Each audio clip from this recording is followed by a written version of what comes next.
I am a hematologist and I specialize in disordered bleeding and clotting or disorders of hemostasis and thrombosis. All right, today I'm going to be talking about something that has nothing to do with disordered hemostasis and thrombosis, but we're really talking about the bone marrow biopsy. When should you get a bone marrow biopsy? This is a question I get from my residents all the time and from my fellows, and I just want to demystify the process of when we decide to get a bone marrow biopsy. All right. There are many indications for bone marrow biopsy, many reasons why we would get a bone marrow biopsy. One of them is if we're worried about a production problem. So for whatever reason, there's anemia, thrombocytopenia, or leukopenia, or there's leukocytosis or thrombocytosis, or even erythrocytosis that's not clearly explained by laboratory testing. In some of those cases, we would get a bone marrow biopsy to help us really definitively answer the question, especially when there is evidence of hypoproliferation. Usually the reticulocyte index shows that there is a hypoproliferative anemia, which may tell you that the marrow is not working like it's supposed to. Okay, what we would want to do though, before we would get to the bone marrow biopsy, is make sure we've excluded all the things that we can figure out without a bone marrow biopsy. Because a bone marrow biopsy can be quite painful. In the hands of the right operator, it may not be as painful, but usually there's at least kind of like the pressure that patients feel. So it's not a procedure I think we just, should take lightly or just go into without making sure that we are evaluating all other possibilities that can be tested before bone marrow biopsy is needed. I will tell you that I once diagnosed parvovirus infection in a bone marrow biopsy, and I was sad because that's a diagnosis I could have made with a blood test. And so if it's a diagnosis you can make with a blood test, you want to try to do that soon. All right, so the first is if there is a cytopenia or a cytosis that is not otherwise explained by the testing.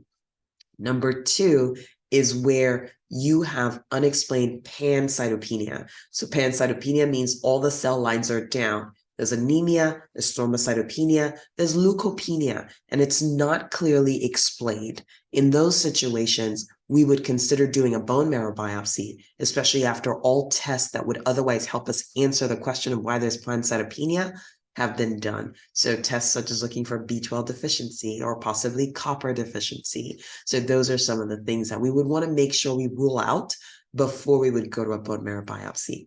Okay. What is the third thing that might make us to go to a bone marrow biopsy? Where there is a really high suspicion for hematologic malignancy, a really high suspicion for hematologic malignancy. So the patient comes in, they have classic B symptoms. Somebody looks under the microscope and they're like, oh my goodness, what kind of cells are those? Those are patients in whom you want to get a bone marrow biopsy, and you want to prioritize the bone marrow biopsy as soon as possible. Now, there are some reasons for bone marrow biopsy that are not always very clear cut. Sometimes we'll get a call from our infectious disease friends, and they ask us, well, there's this infection that we think may be going on, and we think it may only be found in the bone marrow. Sometimes that is definitely worth a conversation as to whether the bone marrow biopsy is going to be the right test to evaluate for infection. Most of the time, infections are systemic. They tend not to be localized to bone marrow. So any infection that's in the bone marrow is likely to be systemic as well. But certainly have a good conversation with your infectious disease colleagues and help them to really articulate the reason for which a bone marrow biopsy is the preferred way to look for infection. So that's something you want to think about.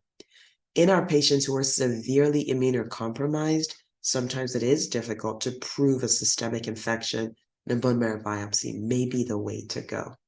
All right, that's not so straightforward. When should you get a bone marrow biopsy? The real answer to the question is it depends. It depends on the patient status, if there are other test results that might potentially help us get to the answer before bone marrow biopsy, or if there's a clear concern for malignancy. Those are some of the things that would prompt us to really consider whether a patient gets a bone marrow biopsy or not.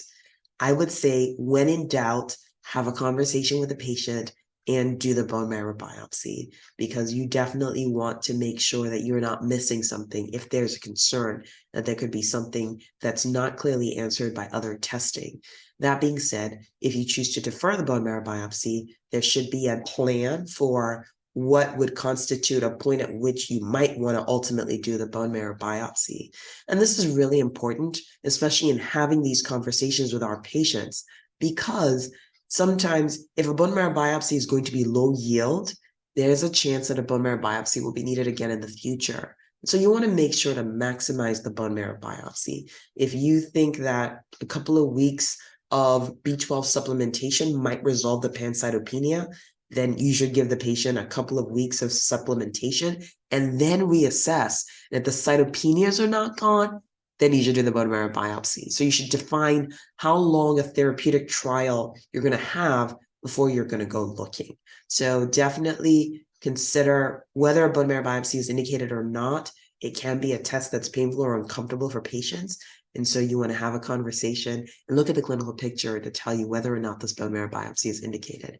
All right. Thank you for watching. It's always a pleasure to talk to you. I'll see you next time.